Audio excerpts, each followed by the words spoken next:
Hi, guys. Welcome to the Damsels in Debate podcast. I'm your host, Tina. And I'm your co-host, Vanessa.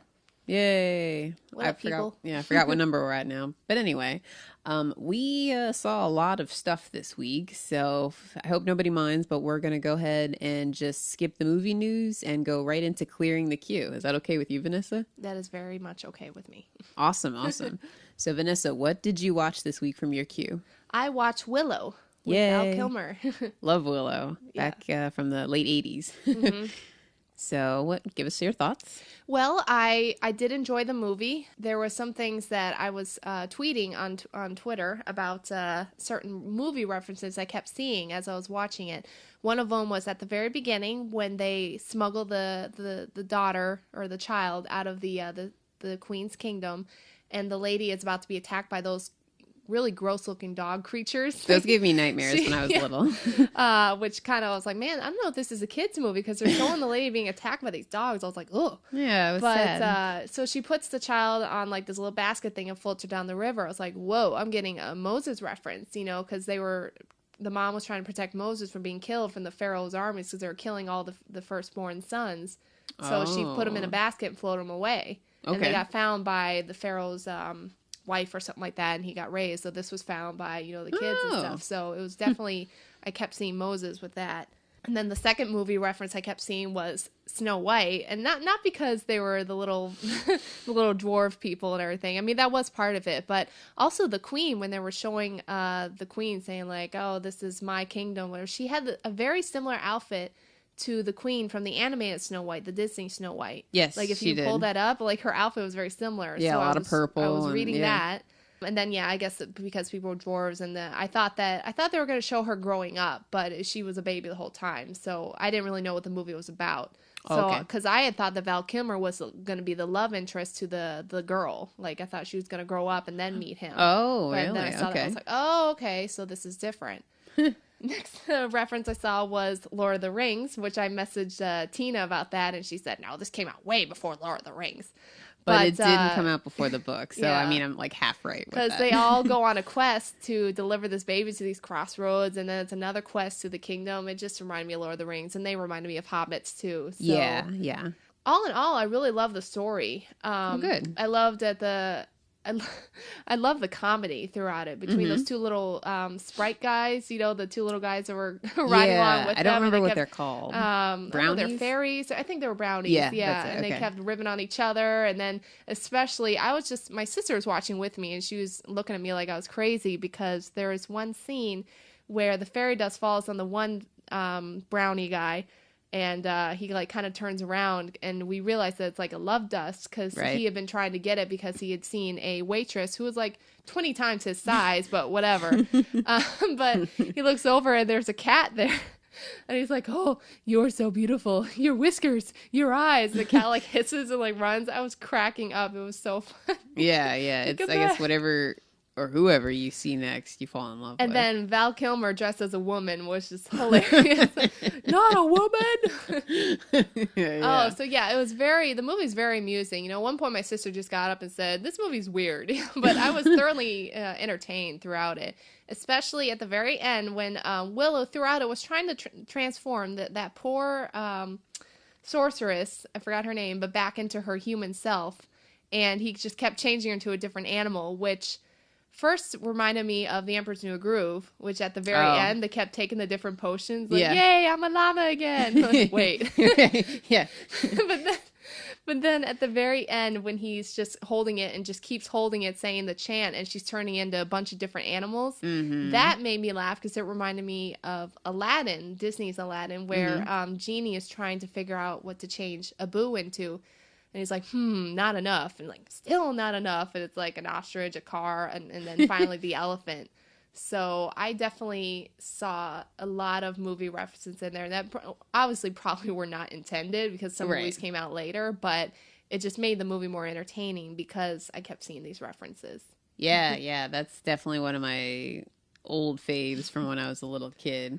So I'm glad you enjoyed Yeah. it. I just think it's really funny how we were telling people at our work, oh, Vanessa hasn't seen Willow. And this one guy was like, oh my God, you haven't seen Willow? I'm being shunned at work for not seeing it. I'm like, oh, Ah. sorry. I guess I had a sheltered childhood. I don't know. Well, now you're in the club, so Yes. you're good to go. So thank you for recommending it to you. Yeah, now I want to watch it. I Yeah. haven't seen it in so long. Yeah. Well, good, good. My book this week, or wow, see, I read books, so that's why I said book. Sorry, folks. My movie this week from my queue was The Book of Eli. It'd be funny if you said my book this week was a movie of Yeah. Eli. I did enjoy it. So from last week, I don't know if anybody remembers, but I said that I had found out 2 spoilers about the movie before I had seen it. So that kind of, I was worried about how that would affect my viewing experience of the movie, which I will say it definitely did in a negative way. I do wish that I hadn't known those 2 things. One of them being that the book that he was carrying was a Bible, which I guess you find out somewhat soon in the movie. It's not like a big ending reveal kind of thing. And then the other being Denzel Washington's character, Eli, was blind throughout the whole movie. Watching the movie, from beginning to end, and knowing that he's blind, there's definite hints all throughout the movie that he is blind, but I probably would not have picked up on it until probably somewhere around like the halfway point in the movie. I definitely wouldn't have gotten it right away, but I'm pretty sure I would have figured it out before the big reveal of him being blind. Yeah, I definitely did not know he was blind. I don't know if you remember the last podcast, like, no, he's not. But I saw your notes for this movie, and so I went and Googled it, and they listed all the different parts of the movie where it gives hints, but it's definitely very subtle. Mm-hmm. It's not very obvious. See, I've seen this movie a couple times too. I'd always thought that he just could read Braille. He wasn't blind, because you see all these crazy fight scenes and stuff. Like, there's no way he's blind. But if you think about it, like, he hears stuff before the other people can hear it. He shot the cat at the beginning, which was very sad. But yeah, shot the cat at the beginning only after the cat had meowed. And I think it's because of the juxtaposition with him and the other blind lady, Claudia, because she was the obvious blind person because she was looking around, she couldn't see, right. Whereas he would focus on people with his eyes. So that's why I never got that. Yeah. But now when I read that, I saw the things, and like he's having the doctor write it, whereas if he could see, he could write the Bible down. Right. Oh, exactly. It makes total sense. So that was nice for me. I got see instead of you getting that because you already knew it. I'm the one who got the surprise. Yeah. That's true. I didn't think of it that way. So I guess it works. But yeah, no, I did enjoy the movie. I thought it was very well acted. Denzel Washington. I mean, when is Denzel Washington not great in a movie? But no, he was still good. Gary Oldman was good. Mila Kunis was very good in it too. I liked the look of the movie. I like how they didn't give you specifics on what happened, before the movie takes place, but it's, you figure that some kind of nuclear war happened, and that's why everything's all jacked up and everybody's got to wear sunglasses when they go outside and stuff. So I do like how they did that. They didn't give you everything, in like a little title card at the beginning of the movie. I think the only thing that referenced that was they had a shot from really high above and you saw the craters from like bombs. So that kind of hinted at that. I was a little, I don't know, like conflicted, I guess you could say, because there's some parts in the movie where like Denzel Washington's character should either die or get injured, and he like doesn't. So it kind of seems like, there's something like a higher being or something working with him, helping him out. Yeah, exactly. Like there's this one part where he's when he first tries to leave town, and Gary Oldman tells his henchmen to shoot him, and they start shooting at him, and like nobody hits him except for the one guy, but it doesn't, like, they should have totally hit him. He was like just like this very simple moving target. And then at the very end of the movie, where Gary Oldman actually shoots him in the stomach, I think, he survives that wound for like a really, really long time. Because, they drive all the way over to San Francisco. They row out to Alcatraz, and he has time to recite the whole Bible. So something kept him alive for way longer than he, should have been. So I'm like, okay, well, there is like God's watching over him or something. There's something like that going on here. But then, like, at the very end of the movie, after he dies and Malcolm McDowell, prints the copy of the Bible and they get it all, nice and done and everything, he takes his copy of the Bible and he puts it up on the bookshelf, and it's right between the crap, I don't remember what is it, Torah and like all the other religions. Yeah. Right, exactly. So, like, I kind of it felt like at the end it's like, this is an important book, just like all these other books. Every book is important, so let's just put it on the shelf here and keep going with life or whatever. So it was because, like, the ending seemed like it was like, okay, this is more of a realistic thing, where this is the Bible, but it is just a book, something for people to read and get inspired by. But, like, throughout the middle of the movie with him with the gunshots and not getting shot in that one part, it seemed like there was something would be revealed at the end that was like a higher thing that was helping him out. So that's why I was getting a little confused. So you think it felt like it was all for nothing because they just printed this book and put it on the shelf and that's it? Like, he... A little bit. I mean, I know they must have done something with it, afterwards. I mean, that was just their copy. Like, maybe they made more copies. Right. Out, which I don't know. Pretty sure they did that. But it just, the ending just seemed kind of more grounded, where good chunks of the movie seemed... where there was like some kind of, I don't know, a religious or supernatural element going on in there. So that was a little weird. I wasn't, like, I didn't hate the ending, but I was just kind of like, well, okay. I was just like kind of indifferent about it, I guess you could say. But I did enjoy the movie.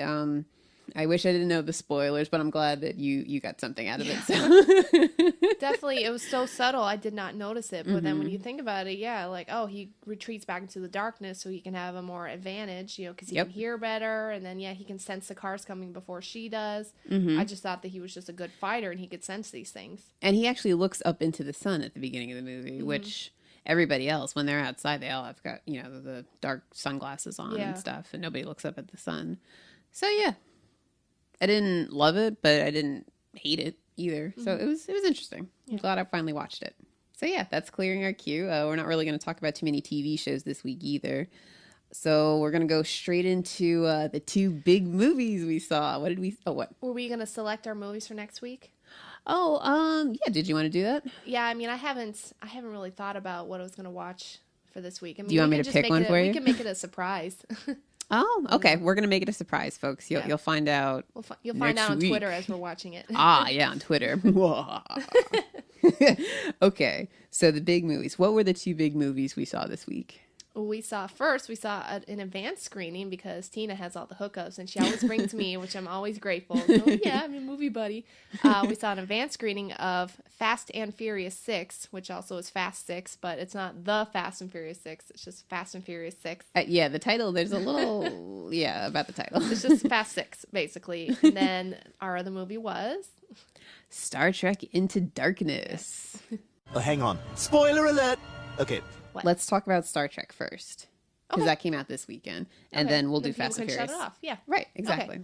Okay. We're gonna do Star Trek Into Darkness first. Okay. What's your Star Trek history? Did you ever watch the shows or anything? I never did. I knew William Shatner was on there. I've seen all the impressions, like on Ace Ventura when he is getting into the tank and the character's like, Ace, get out of the tank, and he's like, for God's sakes, I'm a doctor, not a pool man. Yeah. And then he's like walking going, Captain's log. So I've heard the imitations, but I'd never actually seen the real thing, which is pretty sad. But yeah, I'd never really had gotten into that. I always thought it was kind of like corny, Yeah, but yeah. These movies have been awesome, so.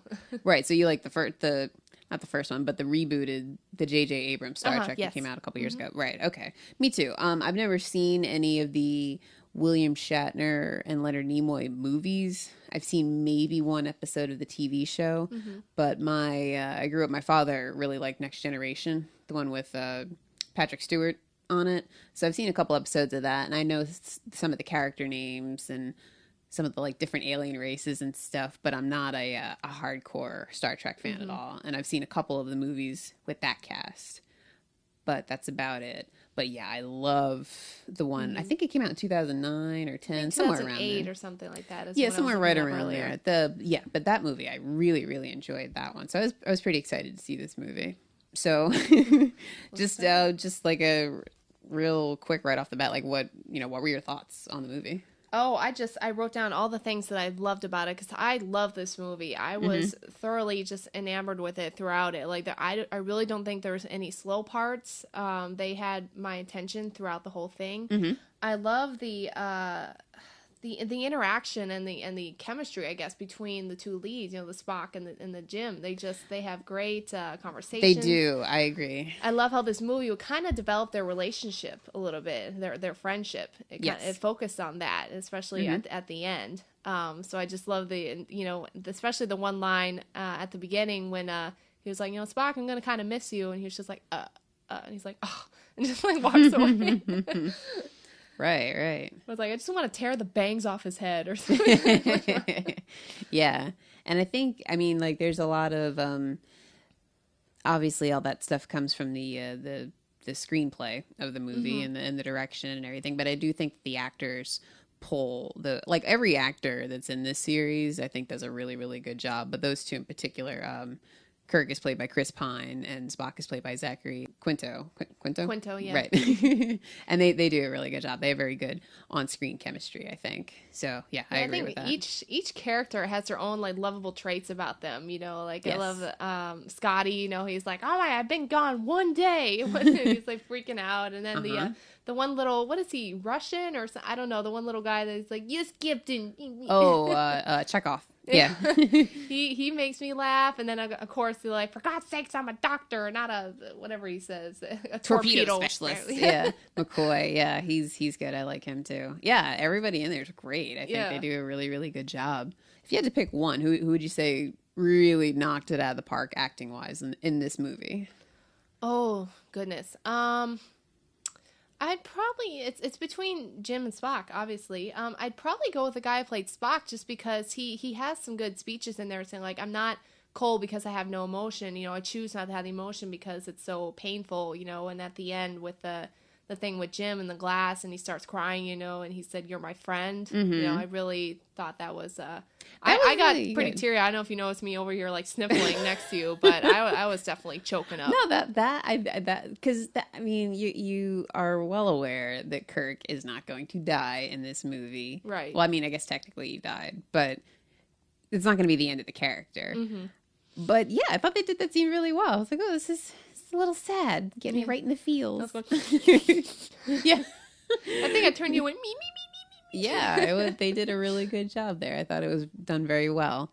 I would go with either Spock or the villain of the movie. I thought he was very impressive. Oh, see, we hadn't brought him up yet. I didn't know he was an option. Oh, well, no, that's what I meant across the board. Oh, I thought those two did really well. And then also the guy, I think his name is Bruce Greenwood, the guy who played Pike, the one who died, there was the captain of the Enterprise previously. I thought he was really good in there too. Do you think it ran long at all? Was there any area you thought could have been trimmed down, or it was pretty good? I think near the end, it was starting okay, this movie should be over soon, and oh man, and then something else happened, and they're crashing, and now they're fighting on top of. So I think the fight scene with Khan on top of the that kind of seemed drawn out, and they were trying to. I was like, come on, get him back up there to save Jim, So that seemed a little long, But I guess they're wanting to make the viewers antsy about that, Yeah. Because one thing I was like, how long has he been dead? They said, yeah, let's freeze him to preserve his tissue, whatever. But once you're dead, your brain starts dying. So I don't know how well. But if they use Khan's blood, they said something about regenerating tissue. So maybe that's what it happened there. Yeah, that's what I'd go with. But I was thinking when Spock was chasing him and when they were fighting on those moving ships or whatever those things were, and he's beating the mess out of him. What was his plan? Because at that point he didn't realize, or did he realize that Khan's blood could? No, because the girl got beaten down and she said he's their only hope to save Jim, and then he automatically stopped. So I think he was just in a rage with his emotions. He was just trying to catch him and kill him, I guess. I don't know. That's kind of a stupid mission, for Spock. Just because it's you logical. Can't really, you're not going to kill him by punching him to death. So, but whatever. That's not a small complaint, so that's fine. Now, I know you didn't really know anything about the big reveal of the bad guy being Khan, so that was kind of lost. I just on think you, it's right? funny because he's like, I am Khan. I hear in the theater. I'm like, who's that? Like, I don't get it. Is that name supposed to ring a bell or something? I don't get it. Yeah. I mean, yeah, I also have never seen The Wrath of Khan, and I didn't watch that show. I only know about it because of my dad, like, told me about it. So, and when I first heard about the movie, I know that there was speculation that he could be Khan, but nothing was confirmed. And then I didn't read any like spoilers or anything like that. So I didn't know. I mean, I guess it's not a giant spoiler to a lot of people, but I had no idea. So I thought that was cool because he's like a really, really powerful villain, you know, because he's super smart and super strong and everything. Yes. Especially when Jim is like punching him and he just keeps getting worn out. The guy's just standing there and like, oh, well, he has something going on. Like at one point I thought he was a robot or something because he was not getting bruised or anything. And I was like, okay, this guy isn't human. I know that. It's like, please stop. You're embarrassing everybody. It's not affecting him. But yeah, that was pretty cool. What did you think of the guy that played Khan? Benedict Cumberbatch? Yeah, Cumberbatch, you know, Cucumber Patch. Yeah. No. Benedict Cumberbatch is what his name is. Right. I think what I was noticing is at the beginning of the movie when they first reveal him, because he goes up to that one general guy and he said, I can save her, you know, save your daughter. And the movie pans to him and slowly zooms in on his face. And they're playing this really, I was kind of giggling because the music was so like dramatic. Right. And we didn't know he was Khan then. It so makes we're more just like, sense whatever. when you know he's Khan, you know? So at Yeah. first I was like, I don't get this guy. I don't really care about this guy, you know? But, and then again, this is my problem because of the reference, but when he surrenders and they bring him up, they put him in that little jail cell with the clear thing. And I was like, oh my God, Loki reference. It reminded me of Avengers There was when they some had him in definite that clear cage. Yeah, deja vu So going then I on. started liking the guy because he reminded me of Loki. But also, he has a very distinct voice. His voice is yeah. epic. I turned to Tina in the theater. I was like, he reminds me of a young Alan Rickman. Because his voice, like, yeah, really just made him a great villain, just with his voice and everything. I think he had really good presence. I mean, you know, Yes. his voice obviously, but I think he did the role really well because I've heard of him. He's got like a big internet following, and I know he played Sherlock Holmes on some BBC show that apparently was really popular. But I've never really seen him in anything of note. So, but I heard he was going to play the bad guy. I'm like, well, he's got to be good if he's playing the bad guy, you know, the sole bad guy in this movie. And yeah, I think he did really well. He had really good presence. His voice is crazy. I think what's really funny is I was just playing around and I searched on YouTube Benedict Cumberbatch and Tom Hiddleston, and apparently they were in War Horse together. And I've So never is that seen the that top movie. of your queue now? So I was like, I got to watch this movie. But they had an interview of them two talking and just both of their voices together. And one of the very first comments on there that someone commented was, "This is porn."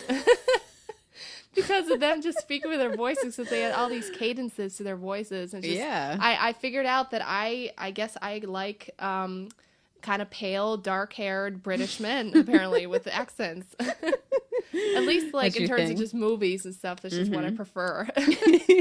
Like, I'm finding stuff about myself I never knew. Right. Yeah, well. Yeah, they I mean both of them, yeah, I could see if you like one, you would definitely like the other one. So all in all, yeah, I thought he made a great villain because he was just a badass, you know, especially when he turned on Jim at the end. You know, he was helping him throughout it, and then he turned and he was doing the I'm gonna swap your crew for my crew and Right. stuff. So, and then because he reminded me of Loki too, and they're both badasses, so I was like, yeah, I like this guy.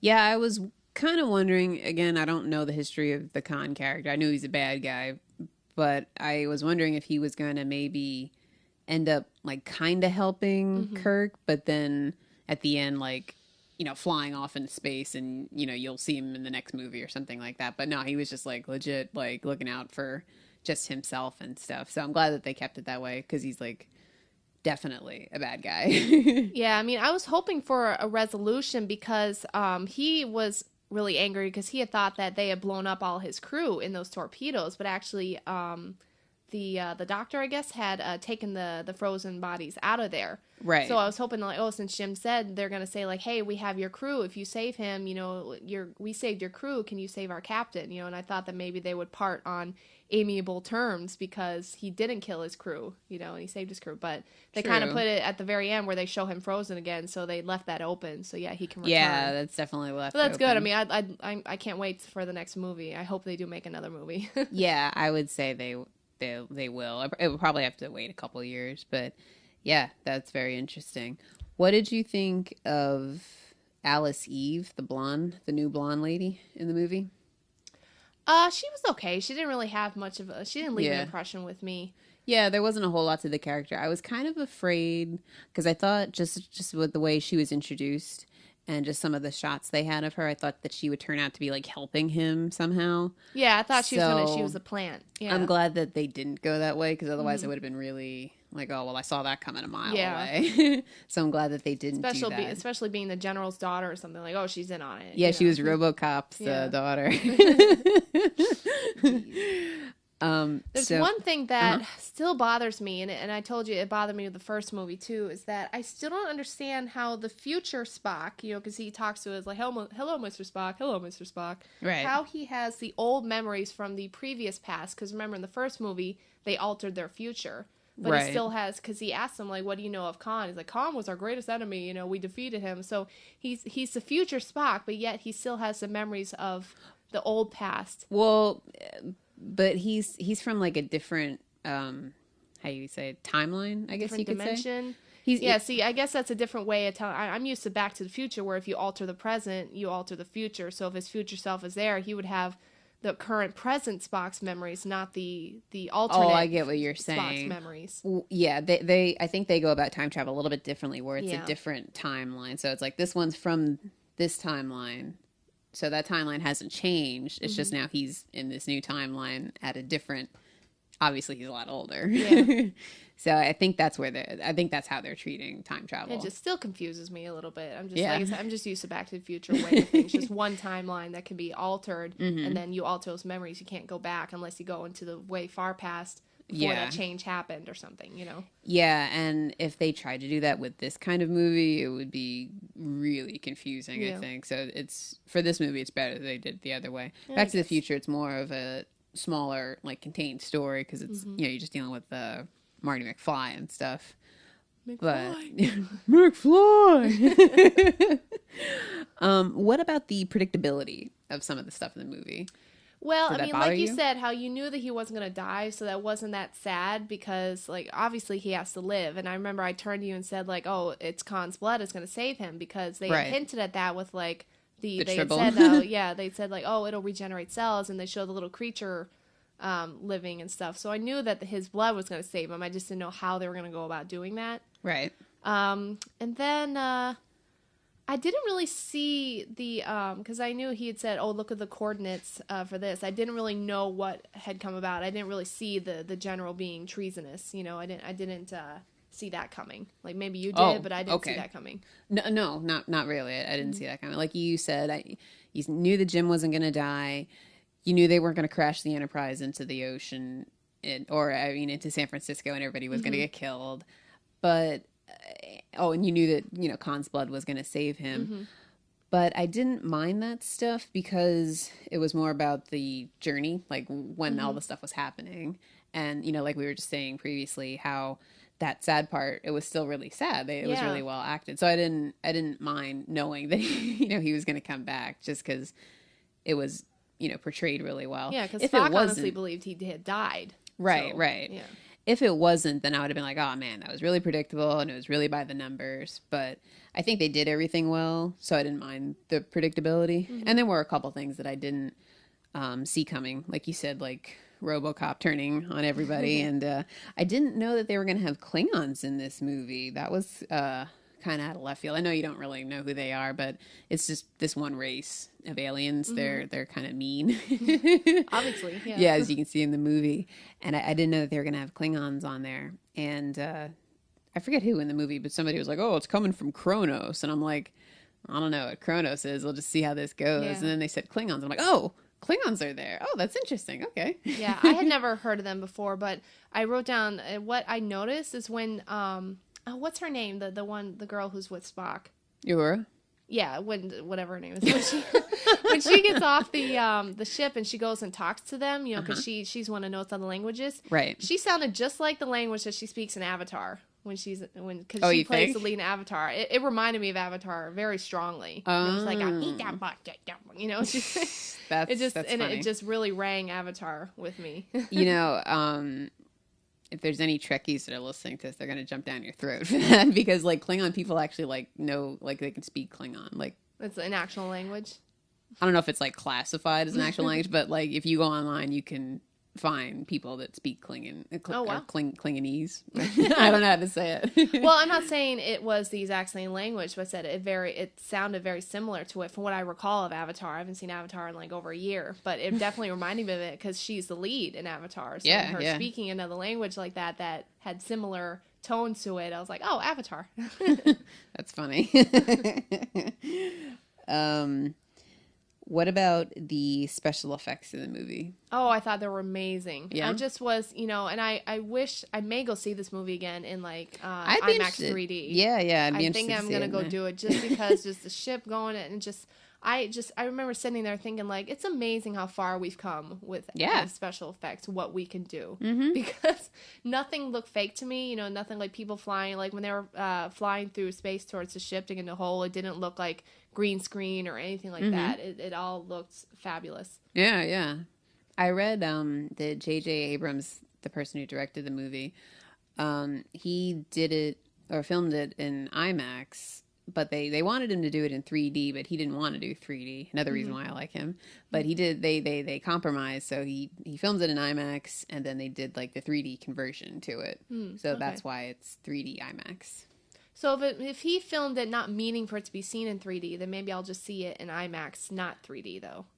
I don't know if they have that option. I feel like they don't have that option, but I mean, you gotta double check. Yeah, yeah. I think I want to see it again just because I'll catch more things. But it really was a good movie. Yeah, I agree, and I agree about the effects. I thought they were very good. They weren't too. There wasn't any shots that I remember thinking like, wow, that could have used some more work. And they also didn't have, which we'll get into with Fast and Furious, but they also didn't have anything that was like, oh my god, that could not happen. Like that, like there's no way that they could walk away from that or something like that. Like, I didn't see any of that. Yeah, people got scraped up and stuff. So they showed like bruises and everything. And, right. Yeah. Which, you should have that. Because, I mean, of course, the whole movie is, but you go along with it because everything works as it is. I didn't expect to see, old Spock, Leonard Nimoy in the movie. So that was a cute little quick cameo, I guess you could say, because he's only in there for a couple minutes. The one thing I did notice, and I don't remember any of the characters' names or anything, but I noticed some of the like background crew, like in the main area there, they were the same actors from the other movie because I just watched the other movie last week, so it's kind of still fresh in my head. But I'm like, oh, that was the woman in the first movie. And then, oh, that was the guy that beat him up in the bar in the first movie. So I like that they did that. I liked how they had this very serious scene, and you would see like a crew member just sitting over in the background. Like when Kurt comes in to yell at the guy saying like, listen here, shut your mouth, whatever. You see this one guy just sitting there just typing away in the background. I remember, I think you and I noticed at the same time because I saw you turn to your sister and kind of laugh, and I was like, what's that guy doing there? Yeah, it's like, shouldn't you be going to get coffee or something? But yeah, I think it was a very, very good movie. I really like the score, the musical score of this movie. Yes. It's very I'm not I didn't think to look who did the music for this movie, but I really like it. I think it fits with the movie and it's distinctive enough where like I wouldn't be able to like hum it right now, but if I heard it, I'd be like, oh, that's Star Trek, I'd know right away. So yeah, I really like the music in this movie too. And there was a lot of eye candy, both special effects wise and men wise. So yeah, I really, really enjoyed this movie. I would like to see it again for the same reasons you said, just to catch a bunch of stuff. Because the first time you're going to see a movie like this, and it's good, you're just like wide-eyed and like just watching the whole thing with like a shock face. So I'd like to see it again knowing the storyline, and then I could take more in and, you know, fill in the little blanks and stuff like that. Yes. So yeah, very, very, very fun movie, I think. Very, very good. Well worth the wait. Yeah, they had comedy, they had the drama with the acting, they had just endless action with the you know, with the explosions and the flying. Like, I even love the warp speed thing. They had the blue trails at the end. Yeah, that you didn't see that in the last one. Yeah, that's really cool. So just, it has a little bit of everything. And, you know, I'd said in our first podcast that my favorite genre is sci-fi. So I love this movie. Yeah, it was really good. I agree. I don't really have anything really bad to say about it. Everything that I would is just stupid little things. Yeah. So yeah, really good. A? Would you give it like an A or yeah? So yeah, that was a great movie. So we are going to now talk about Fast and Furious 6. If you do not want to hear any spoiler, because it's going to be spoiler filled. If you don't want to know anything, go ahead and turn the podcast off now, and then you can come back to it next week after you see the movie. Or if you don't care about spoilers, go ahead and keep listening. Or if you saw it early, go ahead and listen to it. Yeah. But yes, starting now, we are going to be talking about Fast and Furious 6. So Vanessa, what did you think of Fast and Furious 6? I think it definitely, it brings you back to... because it has like the drama between the characters and stuff, but they definitely throw in some racing and stuff in there, like drag racing. They throw in at the beginning like a kind of an homage, I guess, to all the old movies. You know, they had that little the montage. Yeah. I don't know, because I listened to Christopher Ty's podcast and he was talking about the Fast Furious 6. He's like, if you're into cars, then you don't want to see these movies because it's torture or something. But I think because they show like an advancement with that car that the bad guy has that can do all those crazy moves and stuff. Oh, kind of like a race car, but it wasn't. Yeah. So that is good for the car nerds. And then the one guy goes to buy, and he buys all those really nice cars. So there's still cars for the car nerds. And they had the race between Dom and Letty. So I think they do the guys a favor there, and then they do the girls a favor by just having the entire male cast. The whole cast basically. It's just this eye candy, and then they're fighting, and then they're shirtless and different things. It's just overall you're just like the whole movie. Reasons. Yeah. I mean, I can see where you're talking about, because I watched all, you know, as everybody knows, I watched all the other 5 movies in the days leading up to going to see this, and I'm really glad I did that, actually, because there's a lot of stuff that would have went over my head, or I just wouldn't have paid attention to, or wouldn't have understood at all if I hadn't seen, or if I hadn't watched all those movies again. And yeah, there is a marked difference between this and the first movie. The first movie is Point Break, basically, with cars. And it's very, very, very obvious. But I still like that movie. But 6 movies in, you know, it can't just be about cars. There's no way it could just be like a street racing movie. Yeah. It would be horrible. Or not horrible, but it would be extremely hard to have the 6th movie in a series be that entertaining, because I love the hell out of this movie. I thought it was a lot of fun. Like, I thought it was really, really good. And for 6th movie in a series, for it to be, you know, that much fun and that entertaining, you'd have to do something besides just having street races.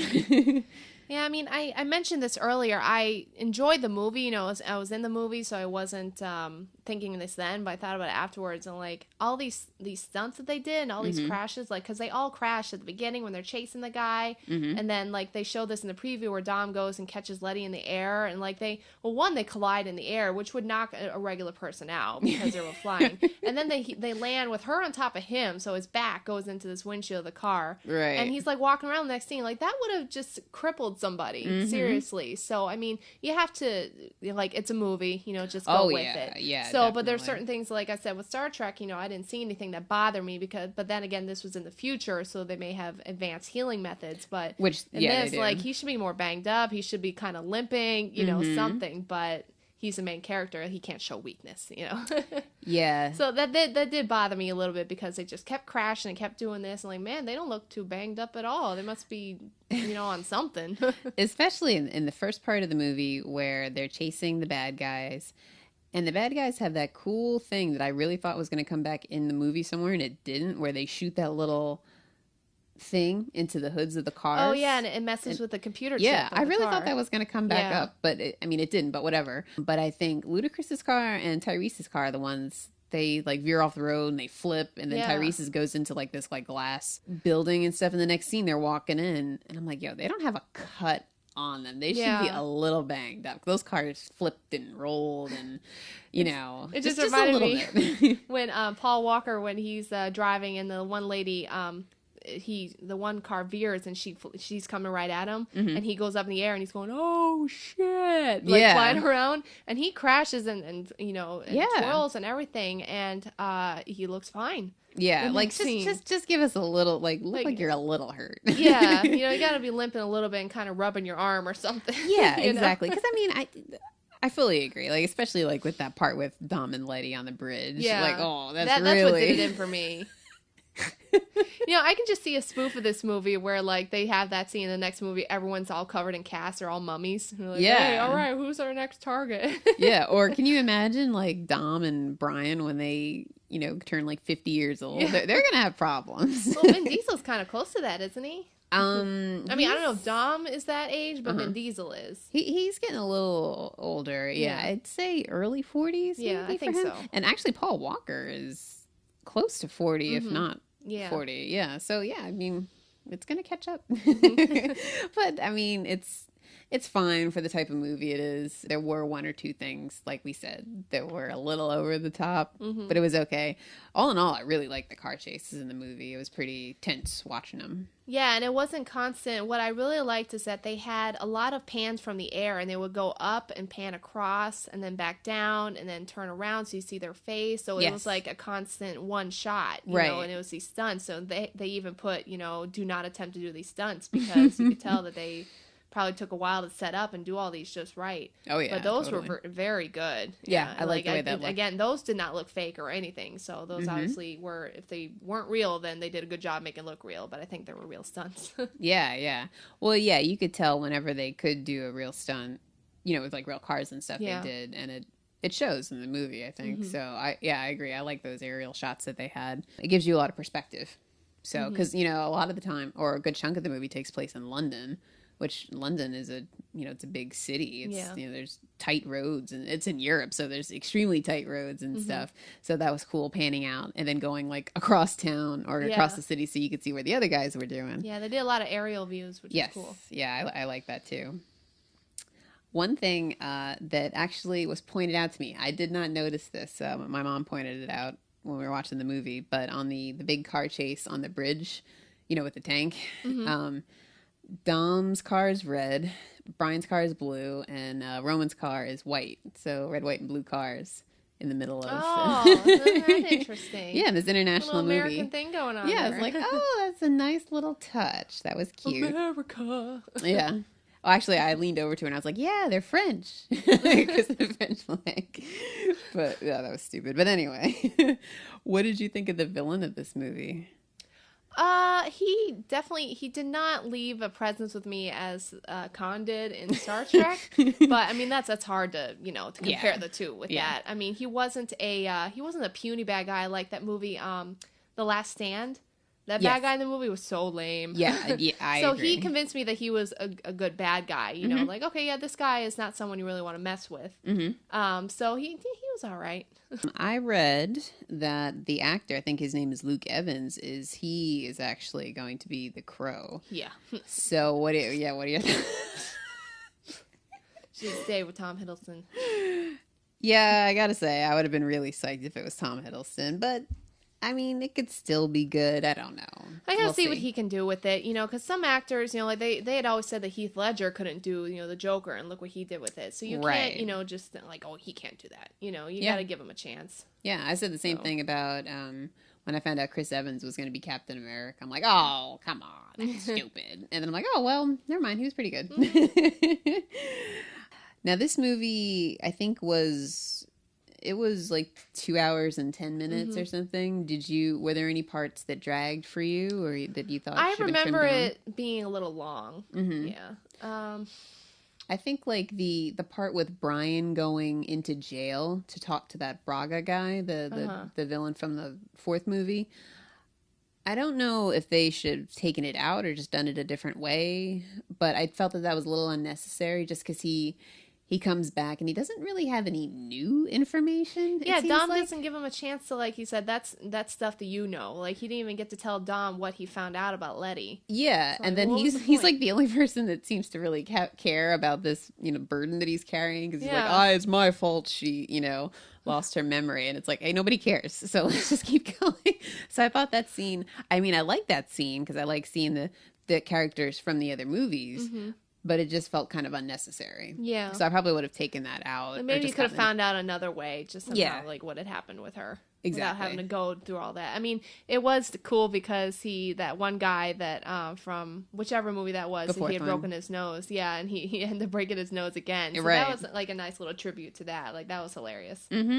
Yeah, I agree, but I probably would have taken that scene out. Yeah. And then probably because there's two slow, very long, or they felt very long dialogue scenes right after each other, right when Dom and Letty first talk, and he's telling her about all these memories, and then she leaves, and the bad guy, was his name Shaw? I can't remember it was his Shaw, name. yeah. When Shaw comes and he's talking to Dom, both of those scenes back to back were kind of like, let's stop Yeah. the movie for a second. Which keep the scenes in the movie for sure, but maybe just made them just a little bit shorter, I think. Yeah. One thing that bothered me too, like I liked his conversation with Letty because it was full of chemistry, like sexual chemistry, when she's showing her like her scars and stuff. Showing But some skin. they kept panning, circling and circling. Yes. I was like, I'm getting dizzy here. I They need to tone it down a little bit. Like the circling around them I thought was cool, but they kept cutting from very, very extreme close-ups to big wide shots. Yeah. So like maybe they should have done it, which this would have taken some work on the actor's part, but just where they kept circling, but maybe start out wide and very slowly zoom in. Yeah. Just because, I agree. It was kind of like, It's can this kind of end? jarring. Yeah. Yeah. But I didn't mind them two talking because he's trying to convince her, of trying to make her remember. Mm-hmm. So I like that. I mean, as a chick, I like the whole like the love thing. He loves her and he's trying to, trying to make her remember. It was cute. Did you think that she was going to get her memory back? I was hoping, but so yeah, it does kind of bother me that she's still like, because at the very end he's like, does any of this seem familiar? Like, no, but it's okay. Yeah. Like, no. I'll just deal with it. Yeah. So that it's kind of sad for me, but that's maybe just something that they all have to live with in a way. Yeah, because it's not like a perfect sugar-coated ending, I guess. But what did bother me is that they made it so that she really wasn't shot. So I thought that maybe she lost her memory because she got shot in the head. But the guy, they didn't show him shooting her. They just showed him shooting the car. Yeah, and the then car she just got exploded. blown away. Like, okay, so did she hit her head when she got blown away? She must have from gotten, it? like a head injury or something. Yeah, that's what I'm saying. Like, they kept it kind of open there a little bit. Yeah, I think he should have still shot her. That would have Yeah. explained it better. Yeah. A little bit. But actually, I forgot about that. I'm glad you brought that up. Oh, just one quick mention. So has Ludacris always had such a nice looking body? I know that we noticed at the same time. That's what I mentioned earlier about shirtless guys. He's walking around, I was like, oh, 6-pack, okay. Yeah, Like, what's this now? Luda is like working out here. Yeah, I guess so. Well, hey, if I was in a movie with all those men, I would probably do the same thing. You don't want to be the puny guy of the bunch. No, not at all. I tell you what, it was so funny though. But when the Rock's character, Dwayne Johnson's character, comes out Hobbs, and he is just tall and he is just ripped and everything. It's just, I was like, dang, because I've just forgot how like in shape, like how much like muscle he has. Yeah, he's so intimidating looking. He's got that tight shirt on and stuff. I think the funniest part is when was it Ludacris's phone or Tyrese's phone? But it's one of his phones, and Hobbs is calling, and instead of being under Hobbs, it said Samoan Thor. Yeah. Because he's Samoan. I was like, Yeah, oh, I that's cracked hilarious. up at that, and it took the audience like a minute to get that because everybody started laughing, like after the fact. Yeah. It's also kind of funny because his old partner in the movie who was hooking up with Dom, I don't remember her name, but she is actually married to Thor in real life, that actress. So Oh cute yeah, I little remember you reference mentioned. there. I was like, they're gonna have gorgeous kids. Actually, they do have kids, I think. So I think they have a daughter, so yeah. But I'm glad she came back too, and now she's going to go back and work with him again. because his new partner turned out to be a bad person. Like that bitch. Yeah, I didn't see that coming. I was very everyone surprised. was like, that's why I love watching with the audience, because Yes. everyone's just like, I just love having the reaction along with the audience, Have you seen that movie Haywire? No. I haven't either. That woman, Gina Carano, I think her name is, she's in that movie, and I was interested to see that because she's like some kind of assassin or something like that, and it's her. She's playing the character, so just wondering because I haven't seen her in anything, but she's like a fighter, like a, what do you call it, an MMA fighter or something. She's not like an actress normally. Oh, okay. Yeah, because she had some great moves. Like, I remember people were cheering her on when she was fighting Letty. We eventually turned around and were cheering for Letty. But when she did that move where she jumped up and put her legs around her neck and flipped her over and got her, like, chokehold, and people were like, yeah. Yep. Yeah, you can see and some of her. Again, that was for the guys. That was not for the girls. The guys like to see those two chicks fight. Yeah, they did good, though. I like them. They went going at it there. Oh God! Speaking of fight scenes, what about that whole thing going on in the jet? air? Yeah. That guy that Hobbs was fighting. I mean, he was bigger than Hobbs, so that was like, wow. But I kept turning to him like, is that the Juggernaut? Because he just had the bald head. I was like, oh my God, this guy is huge. His bicep was like bigger than like both my thighs. Like he was crazy. Oh my God! That guy floored me. When I saw him, I'm like, he's gonna fight The Rock, and it's gonna be so epic. I think. What did you think about the villain, his death at the end? I thought it was a little anticlimactic. It was a little anticlimactic. I mean, it is a PG-13 movie, so you can't see him like hit the road and get all scuffed up and stuff. Yeah, it was a little. It was quick. It was pretty quick. Yeah. So I think that's probably the annoying part about it. You just wanted a little bit more. You just wanted a little bit more out of it. So I do see what you're saying. I mean, I think I can equate it, and I think we were talking about this the next day, is like on The Dark Knight Rises, when Bane gets killed, like, Catwoman bursts in and shoots him, and then, he's gone. It was so abrupt. Yeah. Like, it was very jarring, in this movie. Like, it wasn't as jarring, but it was still like, Yeah, well, he's dead now. I guess he's dead. After all that. Let's get off this plane. Yeah. So, I mean, but they, again, like, they could go to another movie and, like, they have somebody down there with a mattress or something. And he falls on that. That's some good coordination right there. Oh, we got you. Yeah. Yeah, it was a little anticlimactic, but it was okay. Yeah. So now they're definitely going to be making a 7th movie. It's already been confirmed and all that stuff. Do you think that one should be the last one? Like, that should be it? Or do you think they potentially keep going? I think this one, because the way they ended it when they were at their house and they went back to their roots and everything, I think this could have ended the series, But they do leave it open because Letty doesn't really remember. But they have, they have the kid, with Paul Walker's character. They have their kid that's going to grow up liking cars and stuff. And but then they had that thing at the credits, which you can talk about because you love this guy, and I didn't recognize him at all. But I think they could have ended it, but I think a lot of people love the movie, so they're like, yeah, keep it going. I just hope they keep it okay, and they don't, like, ruin it, like when people said Tokyo Drift sucked. But I definitely liked how they closed up that whole, how you had tweeted, how, like, how does he die in this movie, but yet he's alive here, and how they connected that, and that Tokyo Drift takes place after this movie. Right. It's, there's so much to talk about right here. Why don't we go with, start with the end credits, because everyone was freaking out. I'm like, what's going on? I don't know. Okay, so, let me throw a little bit in here real quick. The other day, I went on IMDb just to check and see if Jordana Brewster, Mia, was going to be in this movie, because I didn't see her in any commercials. And I was just wondering if she was going to be in it. So I was like, well, let me check. She'd be one of the first, the top billed people. And I was on my phone, and I skimmed through the cast real quick. And I was like, Jason Statham. Why is Jason Statham listed on here? And then I was like, oh, shit. Is he really in this movie? I'm going to be pissed, because I had no idea he was in that movie. He's not in the trailers or anything like that. Kept it hidden from you. Yeah, I was like, damn it. I'm really mad I saw that, because I try really hard not to read those kind of spoilers. Yeah. I love being surprised. But then I was like, whoa, wait a minute. Jason Statham in this movie. That's going to be so epic. So then I was even more psyched about it. Yeah, I mean, people can just yell at me right now. I'm just gonna let you know that I did not know who Jason Statham was at all. So when people are like, "Oh," freaking out, like, who? So just yeah, everyone yell at me. I don't care. Tina's telling me, "Oh, you seen Expendables, right?" No. "Oh, you seen this, right?" No. He's basically he's the action guy right now currently. He's in a lot of movies.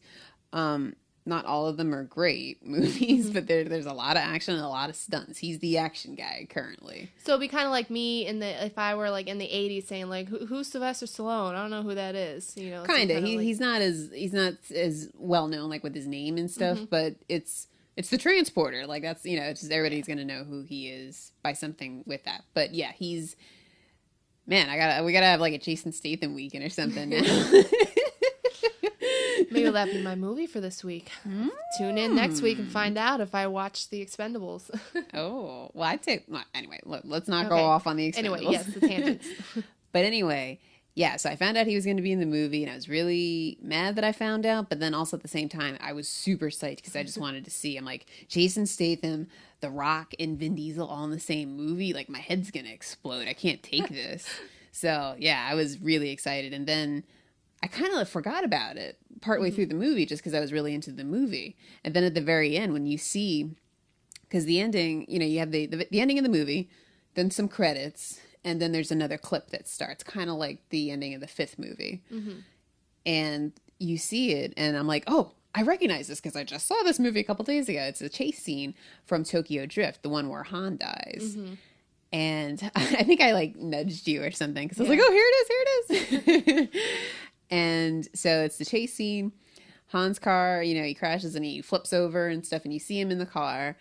And then instead of the car just blowing up like it does in Tokyo Drift, Jason Statham's character comes out and he's on his cell phone and he calls Dom. And I forget exactly what he says. I think he says that he's Shaw's brother. No, I don't think he says that. I think he just says "You don't know me, but you will," or something like that. Yeah, no, but he says his own name or something. Oh, it does? Okay. There's something, because I somehow know that he's his brother. Okay. So he must say something. I don't remember exactly. But yeah, he said, you don't know me, but you will. Yeah. And then beep, he blows up the car. With Han in it, yeah. Ah, man, I'm super, super stoked for the next movie now, because he's going to be the bad guy. So in your case, like, yeah, they shouldn't end the series here because now they have to do a series. No. I mean, I think it should end after the seventh movie. Yeah. I don't think they should do anymore because I love the series, and I'm actually really surprised because I didn't think I'd like the movie half as much as I did. So that was really great, and I'm extremely, very much looking forward to the next movie.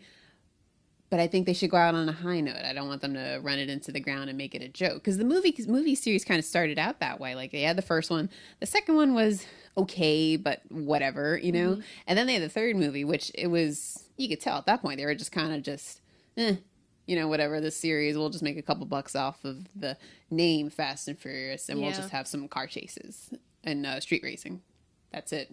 And then the fourth one came. And I got all the, original cast back. And you're like, oh, hey, wait a minute. Now I'm kind of more interested again. So I do think that they should stop after the seventh movie. But I'm extremely excited about the seventh movie because of that. If anybody has any tips on the best Jason Statham movie, any recommendations, please let us know. Because there's quite a few to choose from. And we got to get Vanessa on the Statham train. He's English too, so. Is he? I can't remember what he looked like. Does he have dark hair and? He's bald. He's white. He's got a really nice body. I find him super attractive. So, but he's not your pale, dark-haired English. He's more of the muscle man, I guess, British kind of guy. I don't know. I think you like him. But yeah, I'm so excited that he's going to be in there. And I'm really, really happy that they finally provided, where Tokyo Drift fit into the series. Closure, yeah. Because that was the only movie I hadn't seen. So I watched it. I watched the first, second, fourth, fifth, and then fourth one and then Tokyo Drift, and then the last one. And I went on Facebook and I was like, who has seen all these movies? Because I can't figure it out. I'm like, I love this character, Han. But he clearly dies in this movie, so I can't figure out where this is placed. It just doesn't make any sense to me. What do you think about Giselle dying? That was really sad. Yeah, but the part of me thinks that because of all the things they were doing and all these dangerous stunts, like someone has to be killed to make this more realistic, you know? Yeah. And also, I think I turned to you and said, see, this makes sense now why she's not with him in Tokyo Drift. Yes, exactly. Because, like, they were talking about, we're going to go to Tokyo. So, like, either she would have to die at the beginning of Tokyo Drift, which they didn't have her in there. Right. So, like, yeah, she kind of had to die, unfortunately. Yeah, I figured she was Or they would break up. Yeah, I figured she was the most expendable out of everybody in this movie. And it also explains why in Tokyo Drift, he's kind of just, like, not caring looking out about for anything. himself and stuff. Yeah, so... Yeah, they did a nice job of tying that. I love when they do stuff like that, where they, like, you know, tie up loose ends in movies. So I like how they did that. I thought that was really well done. It was very sad, though. Like, he acted that well, too. When everyone's all happy to see that Vin Diesel and they go over him, like, it's funny because the audience is like, yay! Because Vin Diesel walks out of the flames, you know, he's alive. Right. And then it pans over to Han, and they're like, aww. Yeah, he's just sitting there with tears in his eyes. Yeah. And then I think, like, Paul Walker comes over and he's like, where's Giselle? And it's like, dude, she clearly isn't around. Yeah, she's obviously someone you had with all of the jet crashing and all the racing cars. And that's another thing that I was like, I don't know about that, because they were all like, the jet was racing and moving the cars, and they were all just hanging on with like one arm and stuff. And I'm like, come on, someone should have been shaken off by now. So again, it was like, okay, it's a movie. It's a movie. Like, yeah, it's an action movie. Where like there's so many, like The Rock, like when at the beginning when they were chasing him, he's like, take the wheel, and he goes off and he just jumps like out in the.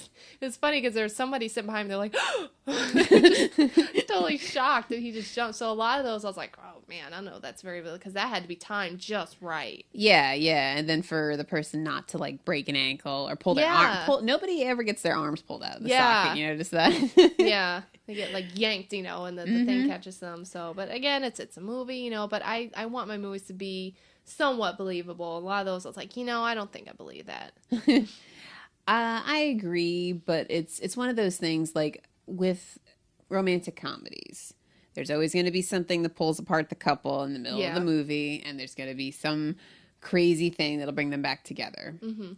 They always meet some fabulously awesome person at like a bar or a grocery store, which does not happen in real life because, you know, I can attest to that. So every movie genre has kind of things that you're just going to forgive, like people that are stranded on an island, yet the women always somehow magically have nice makeup and, you know, they never get hairy legs. So it's stuff like that I kind of just go with. And especially because Fast and Furious, the series itself, it is an action series, and there are serious things going on, but it is a popcorn movie. Like, they're meant to be fun movies. So the suspension of, disbelief or belief or whatever, I kind of go with it. I'm all right with most of the stunts.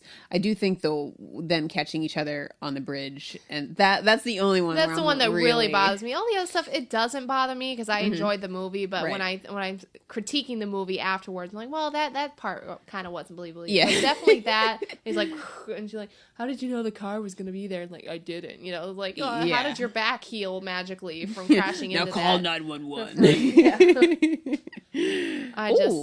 You know what I just thought of too, in that scene where Shaw is driving the tank and he's hitting all these cars. I'm like, oh my god, he's killing all these innocent people because he's just running over all these cars.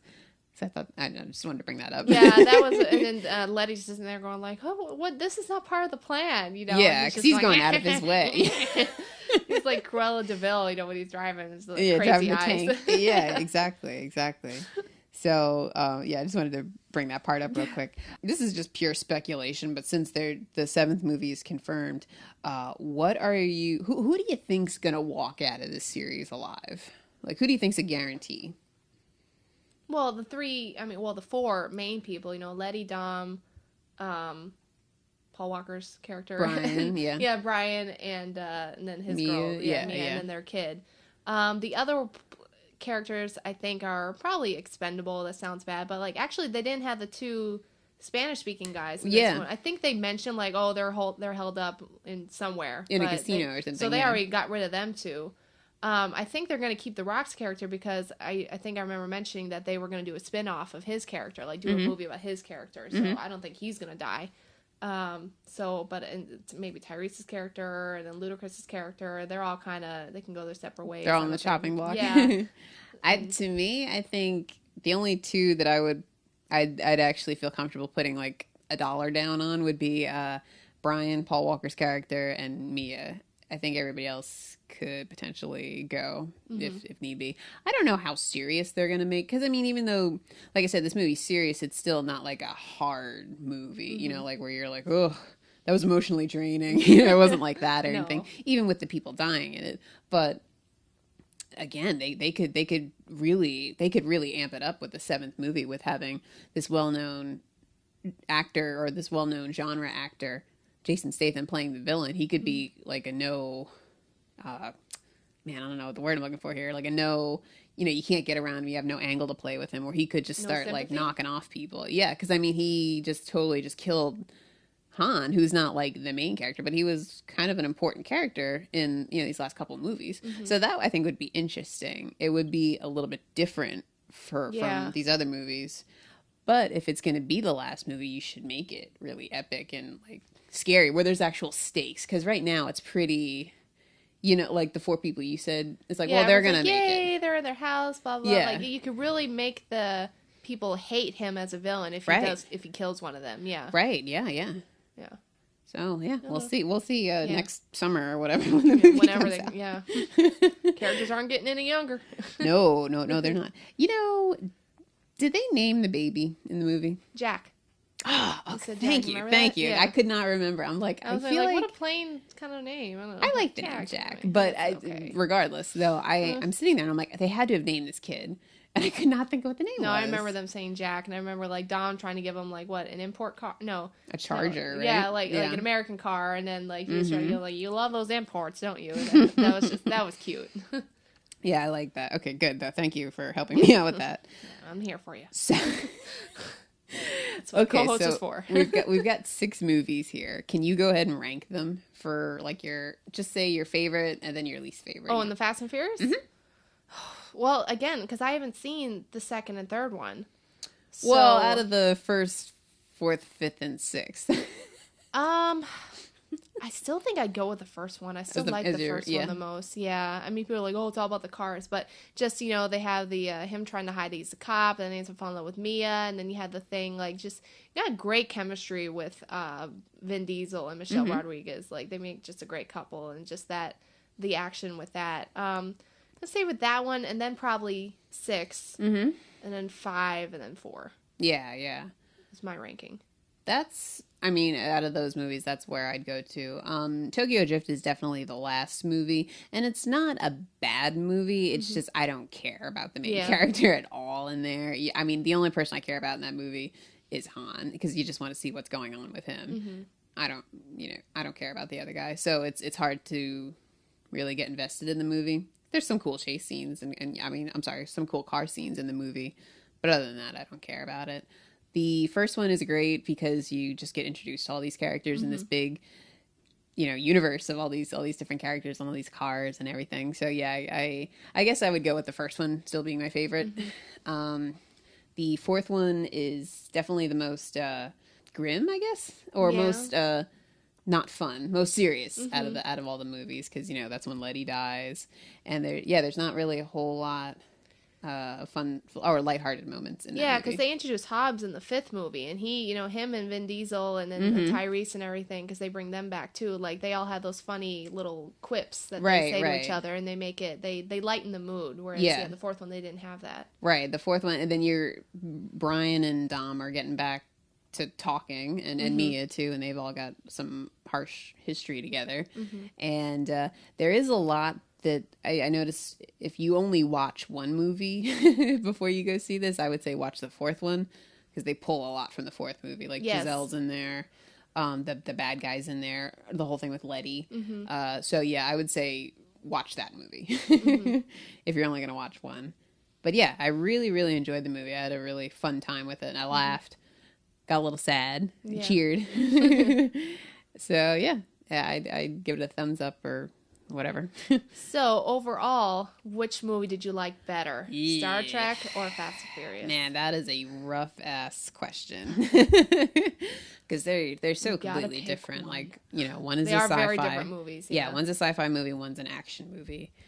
They're both, in a series too. So And you know what else too is it's a little unfair because I wasn't expecting a whole lot out of Fast and Furious. Like I was excited to see it, but like it was cool that we were going to see it. And then but then it was great. I loved it.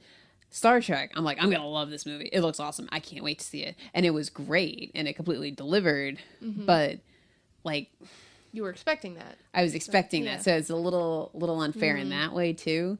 I don't want to punish Star Trek for being exactly awesome what. movie. Yeah, it's so stupid.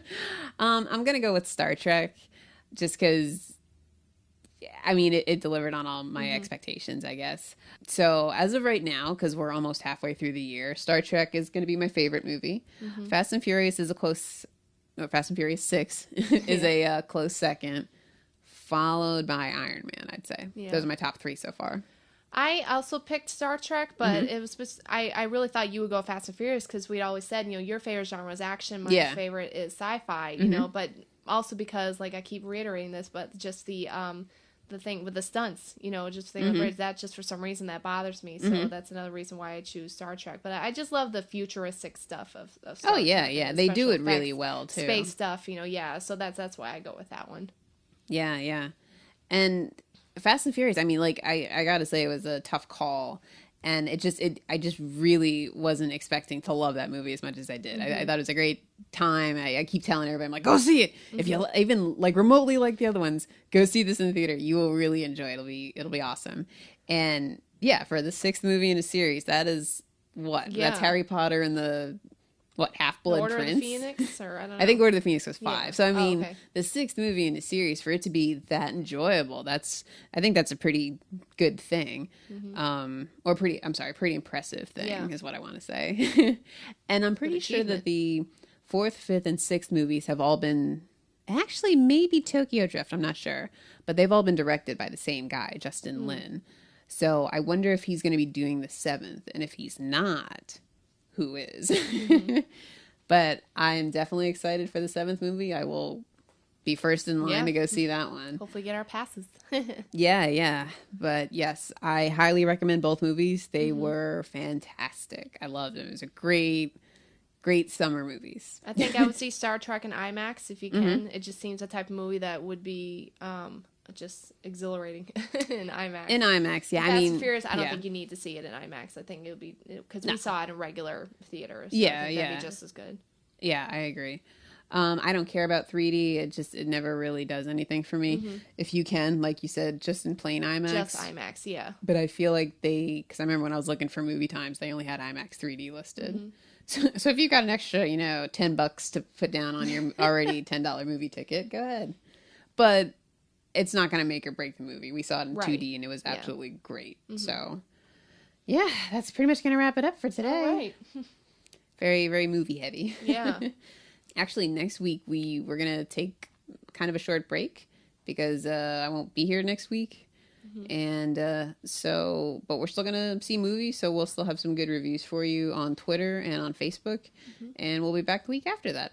And what are we seeing next week, Tina? Oh, next week we are going to see The Hangover Part 3. On Monday. And on Monday. And then also This Is the End. That's the name of it, right? This Is the End? Yes. The Seth Rogen comedy movie. So it's comedy heavy next week. Yes. I'll also try to put up some kind of review of The Internship with Vince Vaughn and Owen Wilson because I saw that earlier this week also. So yeah, that's it. Until next time. All right. See you guys later. Thanks for listening. Bye-bye.